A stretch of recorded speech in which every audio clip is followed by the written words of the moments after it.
Hello, everyone. I'm Lopi Clint. Welcome to Late Night Meditation.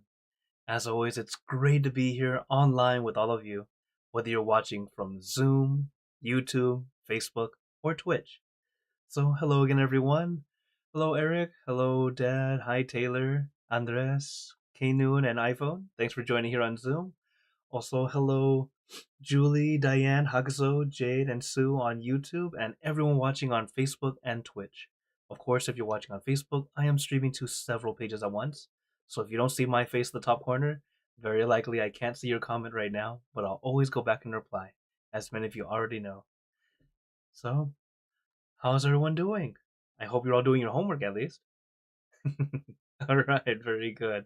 For those who are new or may have forgotten, the homework is whatever you're doing, have relaxation and awareness. It's a great way to help you practice meditation outside the meditation hall, as we all practice in a way to help us get better, find our peace easier, and not only that, keep it with us longer. Ah, hello Andrew, hi Vivi, thanks for saying hi on Facebook, and hello Isabel, thanks for joining on YouTube, and hello Mom, thanks for joining here on Zoom. So, as you guys know, for Wednesdays, today is our Wisdom Wednesday, so we'll have a short meditation and a wisdom talk after. And of course, as we practice meditation, remember, take your time. There is no need to rush, no need to force. Relax, be at ease, be comfortable. Because once our mind, or really once our body is at ease, our mind will follow. Your mind will also become relaxed and at ease. So, as we practice, and if you have any questions or wonders, feel free to type in the chat or into the comments, and we can talk about it after. Okay? So, let's get into our perfect position, as I like to call it, because it's perfect for you. And when you're ready, gently close your eyes. Take in a deep breath. Breathe in the cool, calm, relaxing air. And breathe out all your worry, thoughts, and responsibility. Just let it all go. Forget about it for the time that we are meditating. Just breathe in, breathe out. Let each breath of fresh air help you become more relaxed, more comfortable. As we know, relaxation is a very important first step. Please don't overlook it. It's not a waste of time. It's not being lazy. It's really preparing, allowing our body to feel at ease so we can sit comfortably for a longer period of time.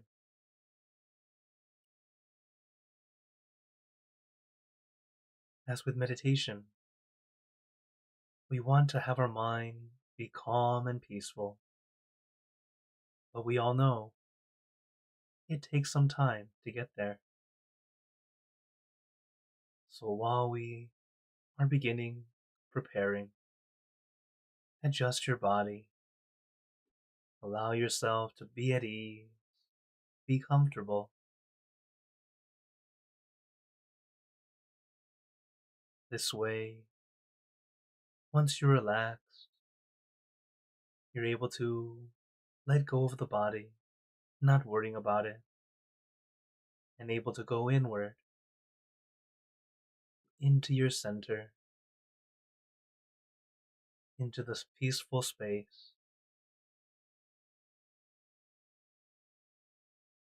As it happens, when we have the balance of relaxation and awareness. You don't have to be very relaxed, but as long as you feel comfortable enough,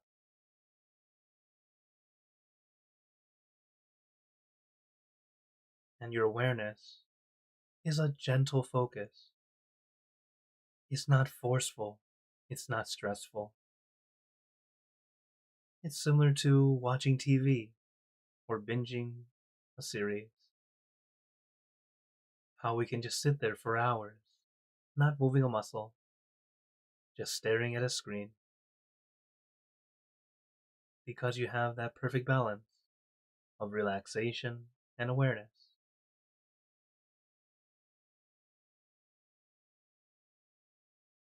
A lot of hobbies used to be a form of meditation, even sports. Unfortunately, nowadays a lot of hobbies and sports have become a bit too competitive, quite literally pushing away the peace that it used to bring.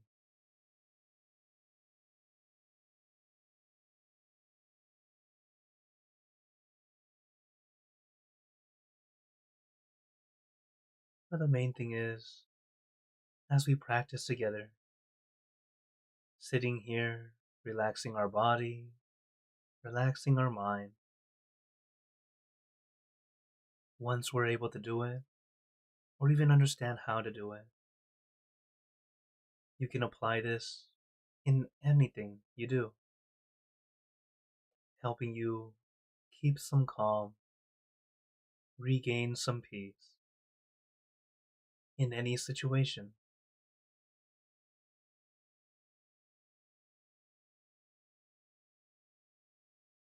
But even if you know how to do it, we still need to practice. It's like reading about swimming compared to actually getting in the water and practicing. You can know all there is to know about swimming, all the technique, all the theories and things like that. But if you never get in the water to practice yourself, you won't gain the muscles you need to be able to do it. Similar to meditation, we could all read about it, learn about the different things that happen, and all the wonderful benefits of doing it. But if you don't sit and practice, or take some time to begin, you can't gain the benefits. As my good friend would always like to say, learning by doing. As you practice, you begin to experience how your mind reacts, how your mind tends to think.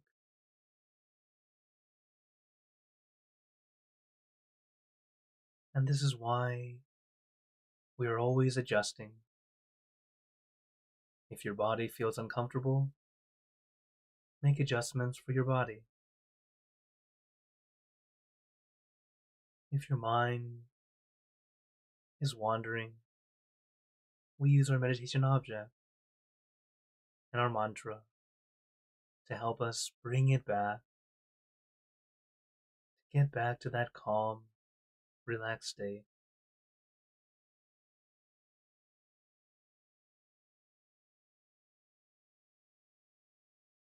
But no matter your experience level, take your time, take it easy.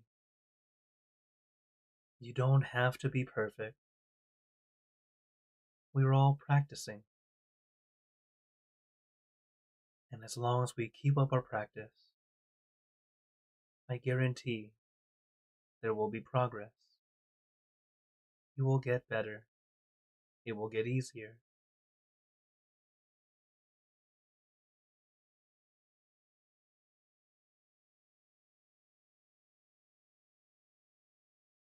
But never rush. Don't force. Don't push. Take your time.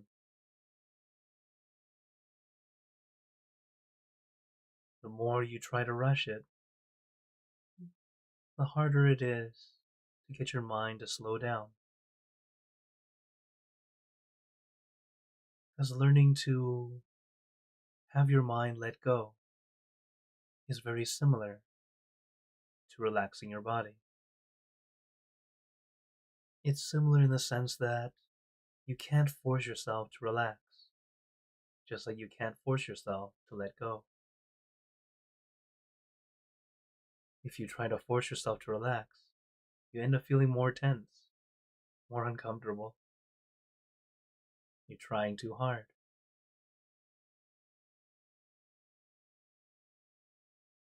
Same with if you're trying to let go of everything, trying to push it away, it suddenly seems more like a spring. The more you push, the more it pushes back. It ends up staying with you even longer. Instead, think of them like birds at the beach. While you're at the beach, you're enjoying the view, enjoying the time.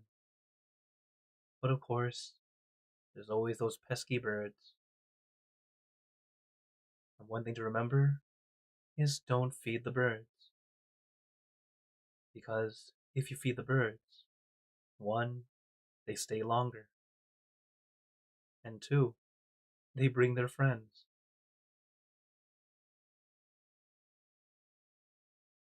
Our mind and our thoughts are very similar.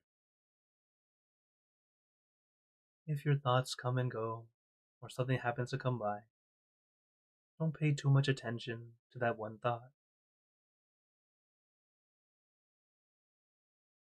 It's like feeding the birds. And as you focus in on that thought, it turns into a chain of thoughts.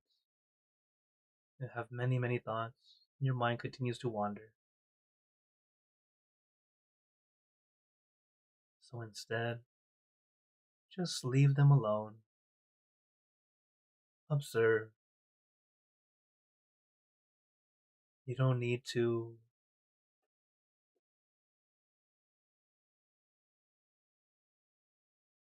analyze, find reason or fault. Just observe and leave it be. And just like the birds, if you leave them alone, eventually they'll leave you alone.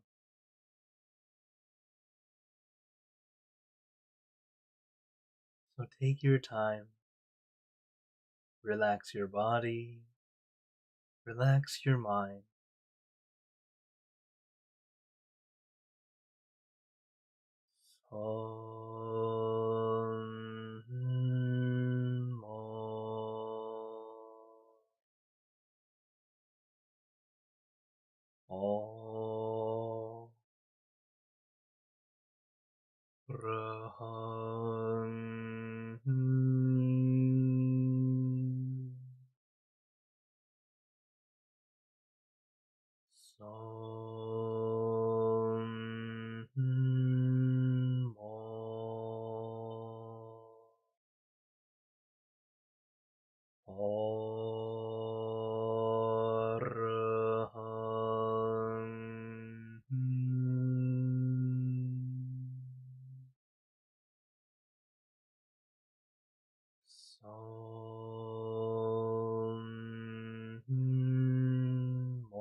Now, let us continue in silence,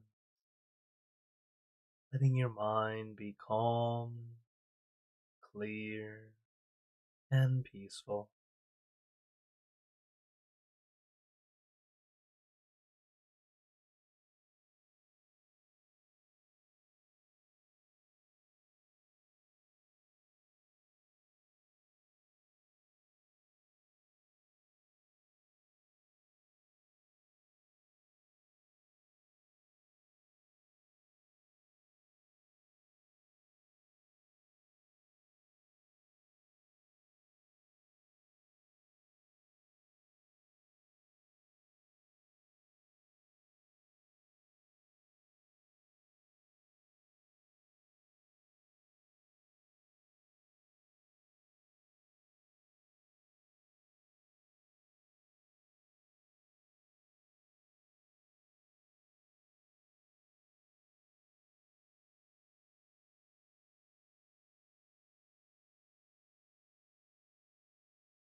Let us begin spreading loving kindness.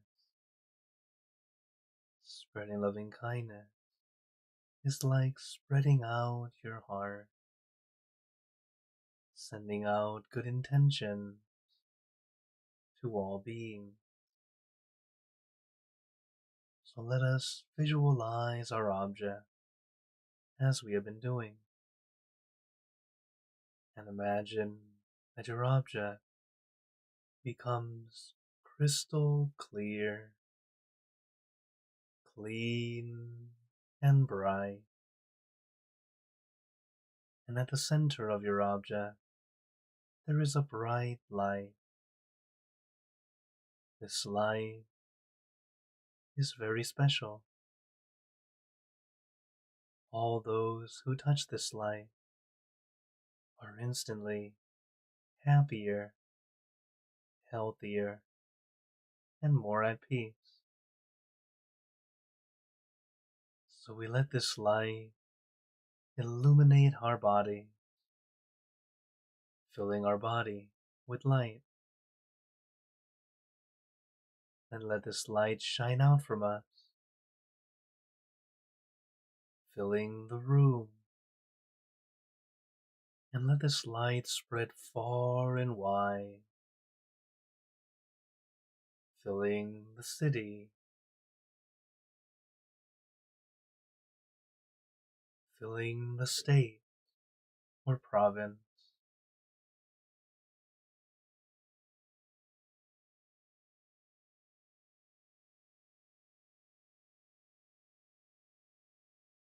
filling the country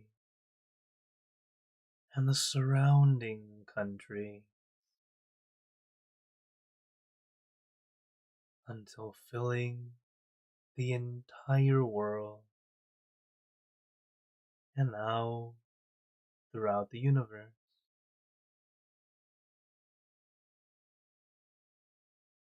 Thinking of our loved ones, our family, our friends, our close and distant relatives, our coworkers, acquaintances, all the people you know, and all the people you don't know, to all sentient beings, all the animals in this world, and even thinking to the heaven, to our friends and relatives who have passed away,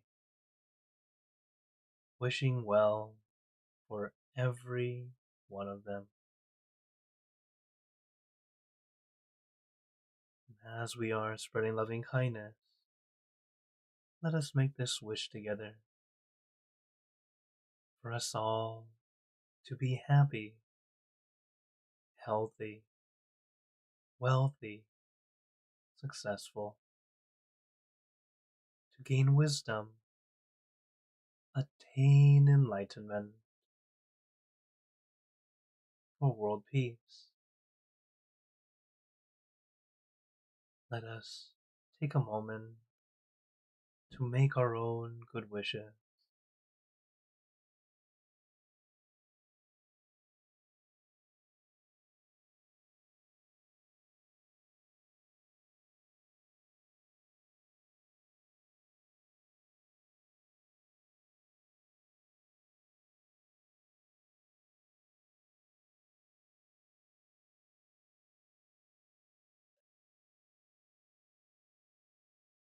Sappe Buddha Parapata Paccheka Nanchayang Palang Arahanta Nanchate Jinarakam Pantami Sapaso Sapaputanupavena Sapatamanupavena Sapasankhanupavena Sattha Soti Bhavantu Te.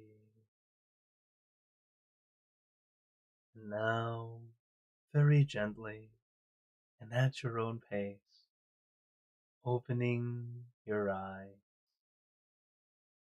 Take your time as we slowly come back. You can take in a few deep breaths, do a little stretch if you'd like, as we slowly come back.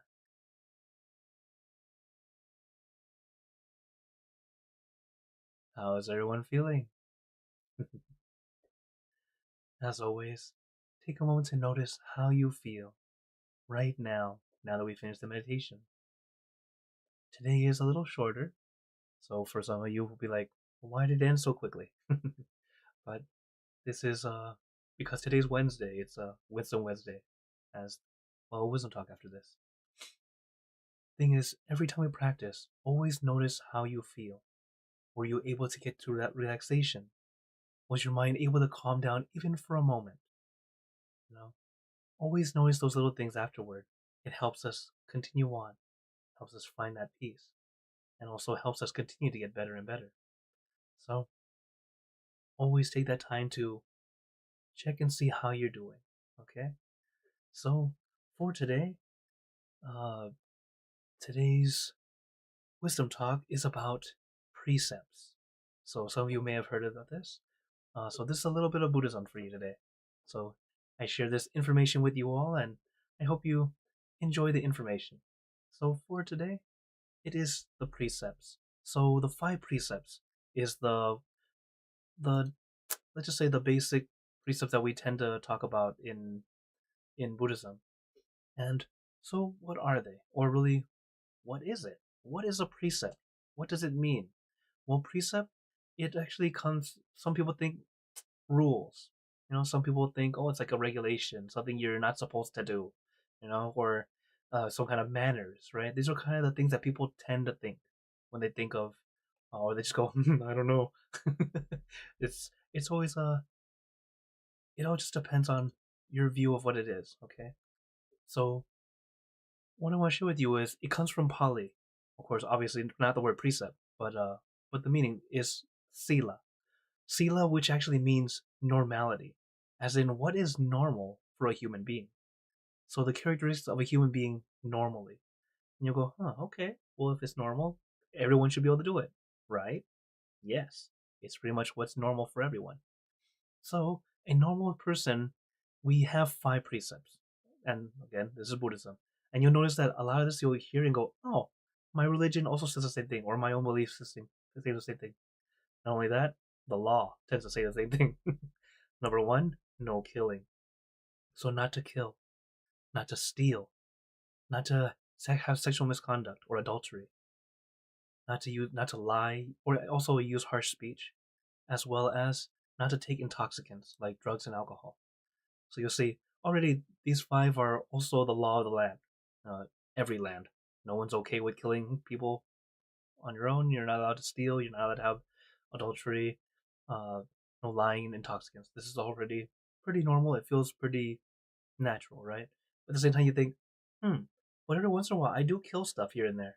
Or sometimes I accidentally steal this or that. Or I might take a little something. Or I might say a white lie, right? You say these things, you go, oh, well, maybe I occasionally drink, or something like that. So, what is it? So, the thing is, the precepts, it's also a nice way to see a comparison of us humans to animals. All right? So, us humans, we normally don't do that, right? So here are the five precepts again. So we don't normally do these things. But an animal, do animals kill? A lot of them do. Why? They need to eat, right? It's usually because they kill for food. All right? What about the second one? They don't really steal, do they? Yeah, they do. Same reason. They're stealing food. Another thing, then about committing adultery. They might not actually marry, but in general, most animals, they don't really choose their mate. They just kind of mate with everyone. So they don't really care who their mate is. There are a few animals that will stick to one, but in general, they just kind of anything goes, right? And then, while animals might not speak a language that we understand, you know, when dogs are barking at each other, you can tell it's not a good thing, right? So they're definitely saying something. And then there's actually there's only one precept that most animals don't actually do, because animals aren't the ones creating this. Although there has been proof that if they find it in nature, Sometimes they do too. But in general, because it's not in nature, in general, they don't actually take intoxicants. So let's talk about each of them. So no killing. Of course, why? A very simple reason. No one wants to die. We all love our life, right? You know, wanna, we want to survive. We want to continue on. No one wants to die. So this is a thing of, in general, just trying to show you the simplicity of understanding it first. So no killing, no stealing. Very simple. We all love our things. You don't want your things taken away, right? You don't want to meet these people. And yes, it is meant to be simple and easy and light, right? Then no such misconduct. We have our special person. We don't want that special person to be taken away, right? Or suddenly become someone else's special person. We don't want to have heartache. We don't want to have sadness, right? So this is a simplistic way of explaining for now, okay? Then no lying. Why no lying? Well, we want to know the truth. We don't want to be lied to, right? In general, we want to know the truth. Unless someone asks, do I look skinny? Do I look fat? Maybe a little different. But in general, we want to know the truth. Okay? So, and then this one, no intoxicants. Why no intoxicants? Like this one's, our alcohol and drugs, the things that they really make us lose our consciousness. In other words, we're unaware of what we're doing. That's why whenever you think of a bar scene, what tends to happen in a bar scene? There tends to be a fight, right? Because they lose control. And then they're drinking, going crazy, and then there's a fight. Oh, I'm in the way. Right? There's always a fight. And then when it comes to drugs, uh, this is a before and after of, how is it, Lindsay Lohan? I'm glad she's back to okay now, but this is just showing like what can happen when you're not paying attention. You're just drugs and this and that. So, to a nice little story to help us kind of see if you guys understand, but also it's a good way to see how the precepts work. So, Mr. Guy is driving really fast down the street, and there's a bunny in the middle of the road. He tries to move out of the way, but he hits the bunny. So, did he break a precept? What do you guys think? All right, let me look at the chat. Can't see it from where I am right now. Let's see. So, what are you guys thinking? Huh? Well, the answer is actually no. He didn't. Now, the reason for this is because he had no intention in trying to kill it. He was trying to get out of the way. Now, this will make you go, well, but he killed it. So, with the first precept, now all the precept compared to karma is a little bit different. Okay?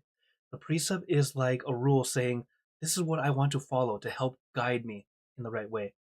So, the precepts, like for example, the first one, it has 5 parts to it that have to happen for you to break the precept.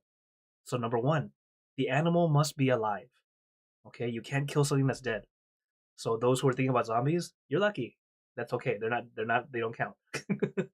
Right? So, one, it has to be alive.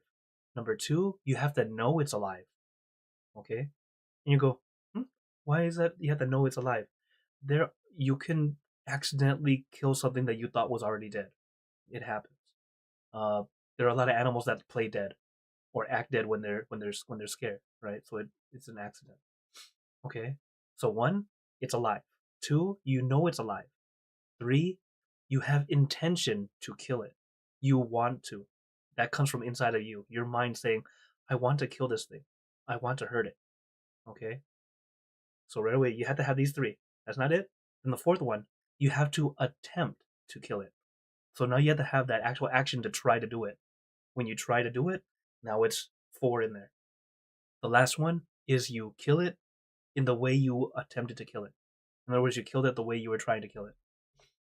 So, in this case, for our driver who was driving the road and hit the bunny, number one, did he know it was alive? Or was the animal alive? Yes. Did he know it was alive? Yes. Did he have intention? No. There was no intention. That right there makes it say that he didn't break the precept. But is there still karma? Yes. So karma will happen no matter what, whether there's intention or not. but the precept is really helping us see how much more effect is it going to happen. Pretty much, the more of these factors that you use that have gone through, the more bad karma is going to happen. And this is why the precepts, we're always doing our best to keep them, trying to do our best to stay with that guide. It helps us go through. Best thing would be to not have these accidents, but we're human.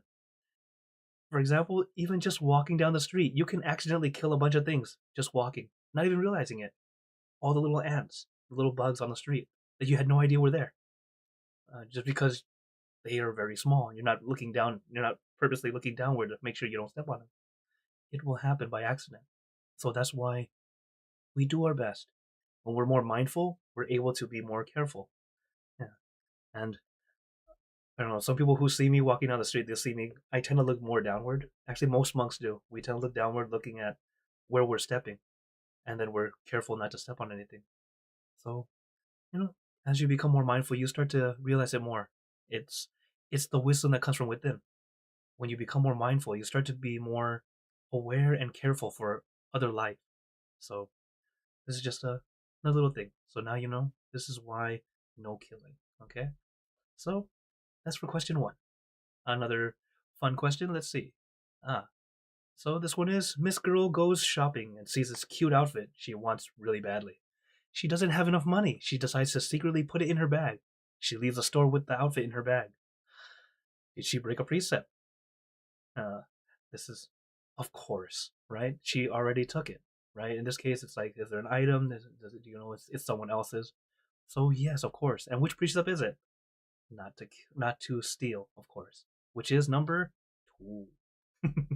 uh, a lot of people always mix 2 and 4, but yes, it's not to steal. Okay, another one. This one's a fun one. Mr. Bear and Mr. Squirrel are friends. They go out and hang out together all the time after work. One day, they both went to a bar, and Mr. Bear ordered them beer. They drank and got drunk. They started saying bad things and started a big bar fight, and someone got killed. They got away in someone else's car and woke up next to a woman who was not their wife. Yeah, crazy, right? So what precept did they initially break? And you go, holy moly! I tell this story to the kids too. Yeah, this is my way of sharing the precepts with the kids. And this one, you can see it's the fifth precept. Well, and starting with the fifth precept, what happened? Because they were drunk, they were unconscious, unaware of what they're doing. They ended up breaking all of them, every precept. Somebody got killed. Number one, they took someone's car. Two, uh, woke up next to someone else who wasn't their wife. Three, saying a lot of bad things. Four, and then the alcohol and the intoxicants themselves was five. So you see, if you look at all the precepts, the one we have to be most aware of is intoxicants, the drugs and alcohol, the things that make you lose your consciousness. So be aware. Beware also. Both be aware and beware of. I'm not going to say you must stop drinking in total because it's your life, but be moderate, be careful. The best thing would be to stay away because that way you can be more conscious. As you start to become more mindful, you start to realize it's not really for me. It doesn't really enhance anything for me. A lot of my friends, while I was in my young adult life, a lot of my friends were trying to get me drunk because I was kind of the heart of the party all the time. I'm just a fun guy. And they always thought, man, I wonder what it'd be like if Clint got drunk. After I heard that comment, I always brought my own drink because I don't trust them. They'll probably spike my drink just because they're silly like that. So, yeah, that's the thing. We have to be careful. Ah, good question. So Kenan's asking, what about cough syrup? It does contain alcohol. Now, with intoxicants, a lot of them can be used as medicine, which is a correct use and correct dosage. So yes, if it's in the medicine, it's meant to help relieve. It is a relaxer, so that's why it actually is okay. It's when you start to use it more recreationally instead. Suddenly, cough syrup is just your everyday enjoying drink. Wait, that's not right. Okay, in the proper doses, it's okay. For example, like morphine. Morphine is quite addictive, but it's meant to help relieve extreme pain, and the use in the proper dosage, it's very helpful. So this is where it is. It's about getting the proper dosage, because a lot of things in the right dosage, it is medicine. In the wrong dosage, it is poison. So this is where it is. It's where we start to make it become more of a poison to ourselves. So that's why that's the main thing that we have to be aware of. Okay. Okay. Oh, let's see. So in general, sorry, let me just skip through this. So in general, the five precepts as a nice little guide to remind us, yeah, just to be aware, being aware of ourselves so we don't make a mistake. And of course, as I mentioned, this is a guide. It's not so much like um, precepts aren't meant to be a way to help to make you fear what you should or shouldn't do, but it's more of a guide to help us go, oh yes, I'll keep going. I know what I'm doing. I'm at least not going off. Okay, all right. So now I open the floor to questions. I see a few more questions now. Now that I can see the chats. When I turn on the PowerPoint, I cannot see anything else. Okay. Oh, so let me say hi to those who came in. Hello, Ellen. Hi, BB, Anna Maria, and Sue. Let's see here. So, with the first one, oh, are taking antibiotics killing? Oh, okay. In this case, you are trying to keep yourself survive. Bacteria, while it is life, technically it's life. In Buddhism, we see it as living things that just kind of grow. Like they are non-soul containing growth. So kind of like a tree. Plants actually don't have a soul themselves, according to Buddhism. Okay, they don't have the actual thing, but there are beings that live in them. So it's not saying, oh yeah, go cut the tree down, whatever you want. No, there are beings that live in there too. Actually, in Buddhism, we believe that the first level of heaven, there are levels, multiple levels of heaven. The first level is just a different dimension in this plane, in this plane. So kind of like how some people can see ghosts. You go, ah, you know, when you're scared, you call them a ghost. When you're not scared, you call it an angel. Same being. And it's pretty much in that first level of heaven where they're pretty much like here on earth, but they don't have to suffer like we do. So yeah, antibiotics is not killing in this case because that's how we categorize it. Okay, all right. So now we have a. Oh, sorry. Hello, Pat. I just saw you here now. Hello, Ron, and hello, Pisu. Thanks for joining here on Zoom. Okay, all right. Then got a question from Hakuzo. He's asking how many places total has Lopi Summit visited since traveling. When you say since traveling, I'm assuming since he left Toronto. When we had to separate, he had to go to Europe. Europe is a lot of countries bunched together, so it's kind of like traveling from one state to the next. So let's say they've, he was in Manchester, so that's UK. Then he went to London, still UK. Then he went to uh, he got to visit Scotland. Well, actually, he we went to visit Scotland together, and then we went to France together. So that's four. Then he went to Jordan for a little while, if I remember right. I think it was Jordan. I know it was the Middle East. I can't remember the country exactly. I'm guessing Jordan.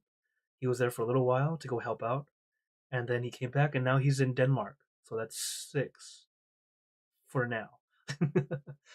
Six countries. But yeah, we move around when needed. In Europe, there are not enough monks that can travel easily because since Lumpy Sumit is a U.S. He's naturalized U.S. citizen. He has a U.S. passport. He can travel a lot easier than most of our other monks. So that's why he was able to travel more to go help out more. Many different centers. He's actually learning the Denmark language.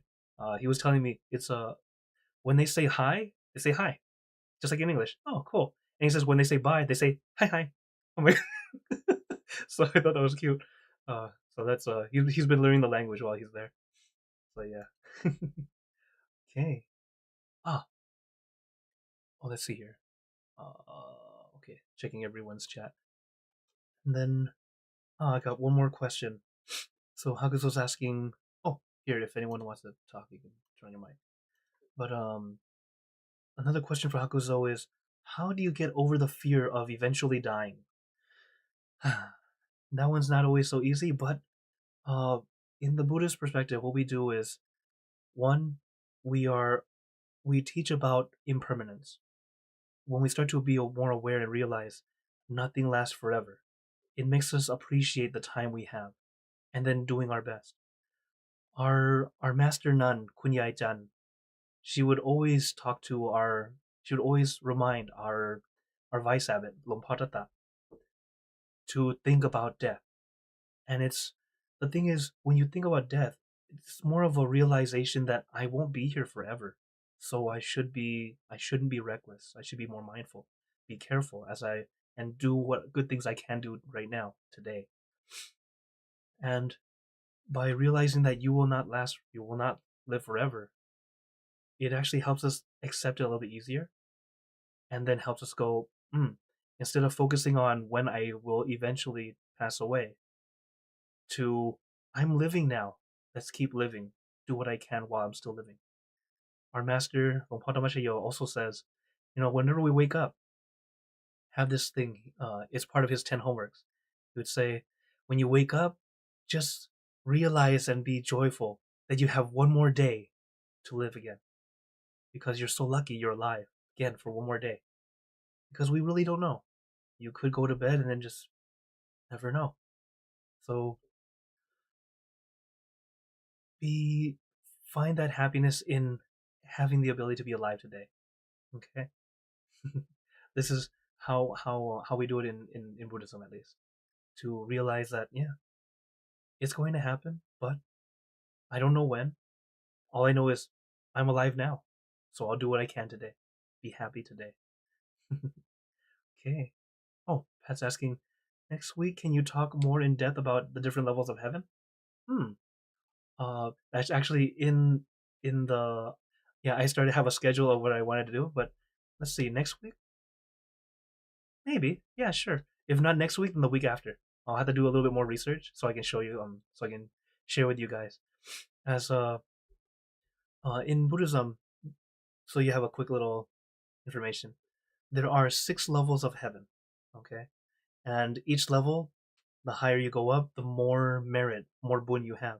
And it's why you're able to go up there. But at the same time, while you're up there, you're using up your boon. And that's why we come back. And this is why we believe in reincarnation. You go up, you go down, you come back. Sometimes you go down, down, and then come back up. But it's always a cycle. We just keep on going back and forth. And this is what the Buddha realized, and that's why he was teaching us how to get out of it. Instead of going through this cycle over and over, to finally attain nirvana, to attain enlightenment and not have to go through this cycle anymore. And that's where they stay in nirvana, where it's cosmology would be above or outside of this cycle. So yeah, okay. So yeah, I'll look for uh, yeah. If not next week, then the week after. Okay. Thank you for the idea. Yeah. Also, if anyone ever has any other topics or wonders they'd like to have me talk about, yeah, please do let it type in the comments, and then I'll start to put it into the schedule. As I'm always glad I get to share this information with you all, in the best ability I can, and also try to help translate it in a way that it's understandable rather than just word for word. As as anyone who speaks more than one language, you realize you can't trust Google. It'll give you a rough guesstimation toward it, but yeah. So I hope everyone continues to practice your meditation, find some peace, and the wisdom that I share with you all. Try it out, use it, or just keep it as information, because learning is always a good thing. You get to learn about different cultures, different ideas, and then you start to see, hey, some things that works for me. I want to try that.